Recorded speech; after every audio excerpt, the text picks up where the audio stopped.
Hello అండి అందరికీ. ఈరోజైతే నేను క్యారెట్ కర్రీ చేశానండి. Carrot fry.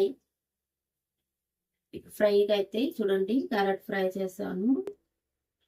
క్యారెట్ ఫ్రై ఎలా చేయాలో చేసి చూపిస్తానండి నా స్టైల్‌లో మీకు. దీంట్లో అయితే ఒక ఇంగ్రీడియంట్ అయితే నేను కలిపానండి. అది కలపగానే చాలా అంటే చాలా టేస్ట్ వస్తుందండి ఈ ఫ్రైకి. మీరు కూడా ఒకసారి ట్రై చేసి చూడండి.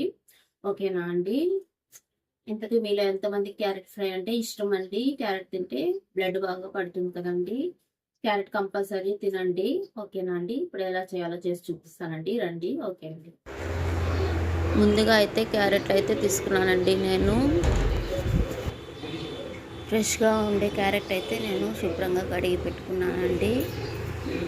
తర్వాత క్యారెట్‌ని చిన్న చిన్న ముక్కలుగా కట్ చేసుకున్నాను. క్యారెట్ కట్ చేసుకోవడానికి కొంచెం సమయం ఎక్కువే పడుతుంది కదండి. సన్నగా తరుక్కోవాలండి. ఈ విధంగా సన్నగా అయితే ఓపికగా తరుక్కోవాలి. షార్ప్గా ఉండే నైఫ్ అయితే తీసుకోండి, తొందరగా కట్ అయిపోతుంది.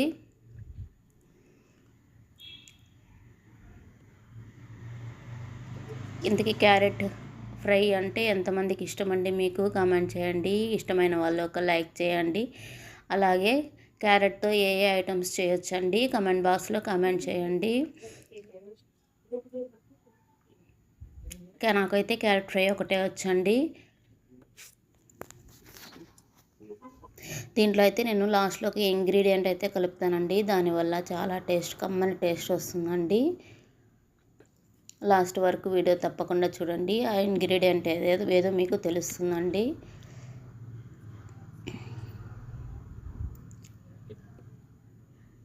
క్యారెట్ అయితే ఈ విధంగా తరిగి పెట్టుకుంటున్నా అండి.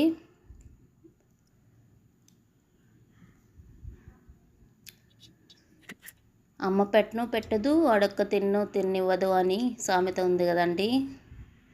అలా అయిపోయిందండి ఇప్పుడు అందరి పరిస్థితి, లోకం పరిస్థితి. క్యారెట్ అయితే ఈ విధంగా కట్ చేసుకున్నాను. సామెత ఎందుకు చెప్పానో మీకు అందరికీ అర్థమయ్యే ఉంటుందని అనుకుంటున్నానండి. తర్వాత స్టవ్ మీద ఒక కడాయి పెట్టుకోవాలండి. స్టవ్ అయితే వెలిగించేసుకున్నాను. తర్వాత ఒక కడాయి పెట్టుకున్నానండి. అందులో కట్ చేసిన క్యారెట్ ముక్కలు అయితే వేసుకున్నాను. క్యారెట్ ముక్కలు వేసుకున్న తర్వాత అండి క్యారెట్ మునిగేంత వరకు వాటర్ అయితే వేసుకోవాలండి. ఈ ప్రాసెస్ అంతా సిమ్లోనే ఉంచుకోవాలండి. హై ఫ్లేమ్లో పెట్టుకోకూడదు, మీడియం ఫ్లేమ్లోనూ పెట్టుకోకూడదు. సిమ్లో ఉంచుకొని ఉడికించుకోవాలి. వాటర్ అయితే క్యారెట్ మునిగేంత వరకు వేసుకోవాలండి. ఎక్కువ వేసుకోకూడదు. ఎక్కువ వేసుకుంటే తొందరగా స్మాష్ అయిపోతాయి.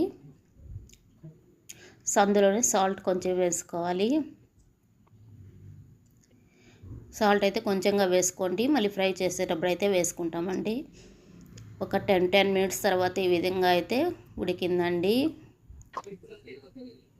క్యారెట్ ముక్కలు అయితే ఉడికిపోయినాయి. ఇవి వేరే పాత్రలోకి తీసుకోవాలండి. క్యారెట్ ముక్కలు తీసుకొని సన్నగా ఆనియన్స్ కట్ చేసుకోవాలండి. ఒక ఆనియన్ తీసుకొని సన్నగా కట్ చేసుకోవాలి. తిరగబోతకండి ఇది.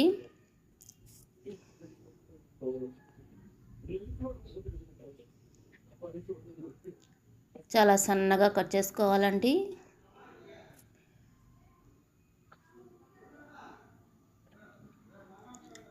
తర్వాత అదే కడాయిలో ఆయిల్ వేసుకోవాలండి. కొంచెంగా వేసుకొని ఆయిల్ అయితే హీట్ అయినాక ఆవాలు కొన్ని వేసుకోవాలండి.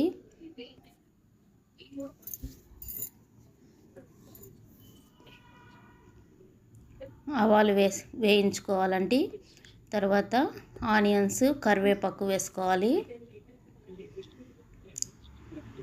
ఆనియన్స్ తొందరగా ఫ్రై అవడానికి సాల్ట్ అయితే వేసుకోవాలండి. కొంచెము ఆనియన్స్ బ్రౌనిష్ కలర్లో ఫ్రై అవ్వాలి. ఫ్రై అయిన తర్వాత మనమైతే క్యారెట్ ముక్కలు ఉడికించి పెట్టుకున్నాం కదండి, అవైతే వేసుకోవాలి.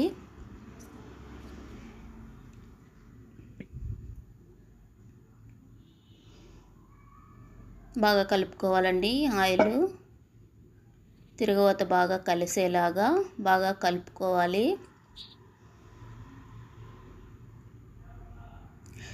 రైస్ లేకైతే చాలా బాగుంటుందండి.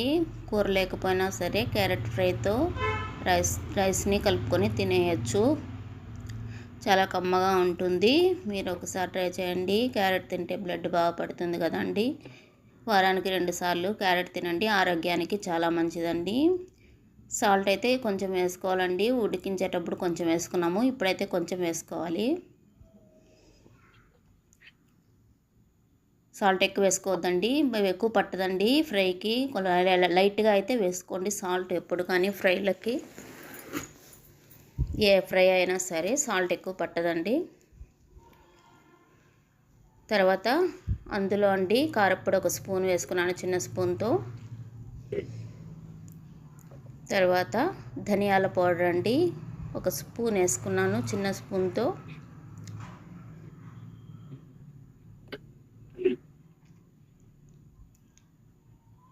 తర్వాత మనం ఫ్లేవర్ అండ్ కలర్ కోసం పసుపు కొంచెం వేసుకోవాలి. తర్వాత అన్నీ బాగా మిక్స్ చేసుకోవాలండి. ఈ ప్రాసెస్ అంతా సిమ్లోనే ఉండాలండి. సిమ్లోనే ఉండాలి, లేకంటే మాడిపోతుంది. సిమ్లోనే ప్రాసెస్ అంతా క్యారెట్ ఫ్రై అంతా చేసుకోవాలి. ఈ విధంగా బాగా ఫ్రై అయిన తర్వాత కలుపుకోవాలండి. అన్ని ముక్కలకు పట్టే విధంగా కారపొడి, ధనియాల పొడి, పసుపు పొడి అంతా ముక్కలకు పట్టే విధంగా కలుపుకోవాలి క్యారెట్ ముక్కలకి. తర్వాత లాస్ట్లో ఒక ఇంగ్రీడియంట్ అయితే కలుపుతానన్నారు కదండి, అదే అండి వేరుశనగ పప్పుల పొడి. 1 స్పూన్ అయితే కలుపుకోవాలండి, ఎక్కువ వేసుకోకూడదు, మళ్ళీ బాగుండదు. 1 స్పూన్ అయితే వేసుకోండి వేరుశనగ పప్పుల పొడి. చాలా కమ్మగా ఉంటుందండి, చాలా టేస్టీగా ఉంటుంది. రైస్ లేకైతే చాలా అదిరిపోతుందండి. ఖచ్చితంగా వేరుశనగ పప్పుల పొడి అయితే 1 స్పూన్ అయితే కలపండి. తర్వాత టేస్ట్ ఎలా ఉందో మీరే చెప్పండి. చాలా అంటే చాలా బాగుంటుంది. మీలో ఎంతమంది వేరుశనగ పప్పుల పొడి కలుపుతారండి?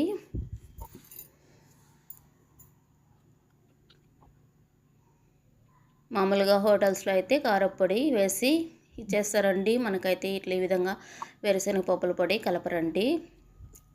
తర్వాత మూత పెట్టేసుకోవాలి. ఒక 5 మినిట్స్ సిమ్లో ఉంచుకోవాలండి. కారపొడి, ధనియాల పొడి అంతా బాగా ముక్కలకి పట్టే విధంగా, వాసన స్మెల్ అనేది పోయే విధంగా, పచ్చి స్మెల్ అనేది పోయే విధంగా 5 మినిట్స్ సిమ్లో ఉంచుకొని తర్వాత దింపేసుకోవాలండి.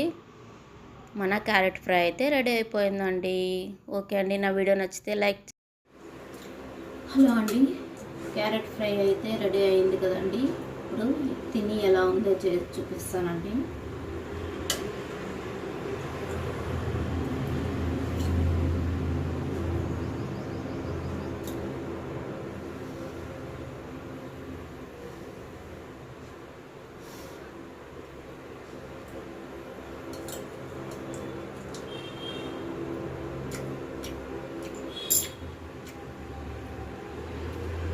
సూపర్ అండి, చాలా కమ్మగా, టేస్టీగా, తీతీగా, కారకారంగా చాలా బాగుందండి. రైస్ లేక్ కూడా అట్లే పొడి పొడిగా కలుపుకొని తినేయచ్చు. చాలా అంటే చాలా బాగుంది. మీరు కూడా ట్రై చేయండి. ఓకేనండి, థ్యాంక్ యూ. నా వీడియో నచ్చితే లైక్ చేయండి, సబ్స్క్రైబ్ చేయండి నా ఛానల్ని మరిన్ని వీడియోస్ కోసం. ఓకే అండి, థ్యాంక్ యూ, బాయ్.